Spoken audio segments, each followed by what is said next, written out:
Okay, so PlayStation came out with news recently that they are going to end physical releases of games starting in 2028. And this bothered people just like myself who prefer to play games physically.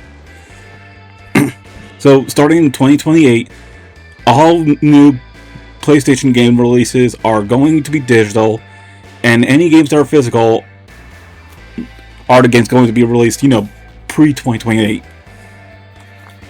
Now, the thing is, I believe it was like about a month ago or so that, I don't know if it's just the PlayStation 5, but also the PlayStation 4 as well, is that if you don't log into your PlayStation account every 30 days, they will lock you out of playing your digital games. And when I first heard that news, I was like, okay, so if you do get a PlayStation 5, you can at least play your physical games. Well, a couple days ago, I was logged out of my PlayStation account, and I was trying to log back in. And the thing is, I did write down what my PlayStation Network password is on a piece of paper so I could log back in. But for some reason, the password was not working.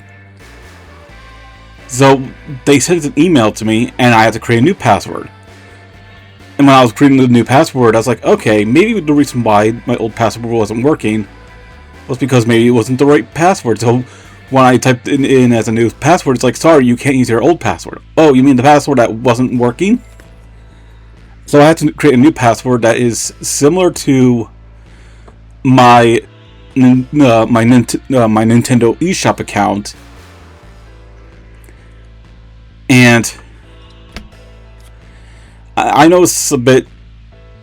I know there's a flaw in having my Nintendo account and my PlayStation Network account be like the same password, but hey, if it saves me the trouble. But yeah, it's like I'm not a fan of PlayStation just ending physical releases, and that means people are already seeing it. Like PlayStation 6 is going to have no disc drive; it's going to not have any disc, and Xbox has even announced that they're not going to have any disc for their system either. So it's going to be all digital, and the pro physical people are like, "Yeah, we're done with video games." I've even said it's like back last year when the Switch 2 announced the game key cards. Like it looks like they're going towards all digital at this point. And I was going to be done buying new consoles, and I'm like, I might as well just stick to buying games on the consoles I already have. Even if the rise of retro games goes up, I might as well focus on buying games for consoles I already have. And the thing is, I've been seeing online, especially on X, it's like, oh, at least that's what Nintendo's giving us. It's like, even though the game key cards aren't perfect, at least it's a physical release. I'm like, it's not really any better. It's not better. They're just selling you a blank card with no game data on it, and you have to download data from the internet onto the system, not onto the card, but onto the system to get the game data. And the thing is that it's one of those things I think about, like, what happens 15, 20 years from now? What happens if the eShop cuts off from the Switch 2? Like, will you be able to download games onto the Switch 2 if you have the game keycard, or is it just going to be a blank card? What if 15, 20 years from now, that game keycard is just a blank card, you can't do anything, it's just useless. It's a useless piece of plastic. And that's why I'm against the game keycard. And something I've also found out is that game keycards are technically considered digital sales. Like, it's not considered a physical sale, it's considered a digital sale because it might as well be. Because it's not game data on a card, it's game data you download from the eShop.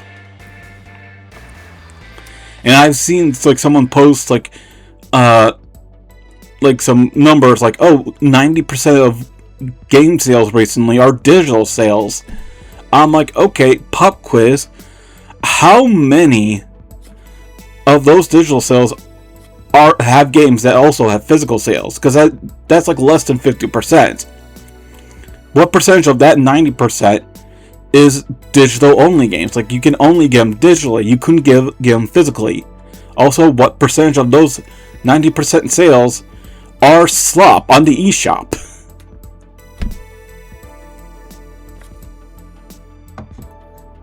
And it's like, and there are some people who be like, oh, I haven't bought a digital game in 10 years, so this doesn't bother me. I'm like, okay. Now here's the thing. I have purchased digital games. I have digital games on my PlayStation 4. I have digital games on my Switch. And I also have a Steam account. And I've purchased digital games on my PC. But here's the thing, I don't pay over $20 for a digital game. Why? Because I don't actually physically own the game. Like, if I'm going to pay over $20 on a digital game, I might as well just get physical, if there is one. If there is an option. Otherwise, I might as well just wait for a sale for it to go down in price. And there's like that other sort of like a week ago where Valve, who I guess is the business that runs Steam, their Steam console is going to be over $1,000, like $1,049 just for this console, but it doesn't come with the controller.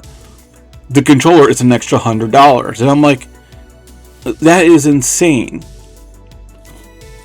That was essentially an empty box for $1,000 and a basic controller that doesn't really add anything new. I don't know what kind of features that the controller has, but like, it shouldn't be $100. I mean, to buy an extra Switch 2 controller, that's going to cost $80, and the reason why is that it also functions as a mouse. But like, I don't know what functions that the Switch, no, not the Switch, the Steam controller is going to have. So of course people were upset about how the price of the Steam console is. And of course, this is mostly due to the fact that because of AI, there's an increased price of like computer parts. Which there's more reason why we should just ban AI. Not just for the sake it's taking jobs away from artists, but it's also increasing the prices of computer parts. And I believe I have stated this back when I was not just my Crystal Let's Play, but when I was explaining why I'm not going to buy a Switch 2, is that I know what happens. Like, I had a 3DS. The SD card stopped working, so I lost access to digital games. And I sent it over to get repaired. And when they tried fixing the SD card reader, they told me that the 3DS was broken beyond repair. And a part of me just regretted sending it over to them to get it fixed, because I was like, hey, even if I don't have access to my digital games on that 3DS, I would have at least, be able to play physical games on it. And it makes me more appreciative of physical games. Like, if your, console breaks down, you will lose access to your digital games, and that's it, they're gone. You would have to start over from scratch. I guess that's the whole plus thing with the Steam account, was that all you have to do is, like, if my computer breaks, I could just buy a new computer, log into my Steam account on that computer, and just download the game from there. But it's like, what happens if my Switch breaks down?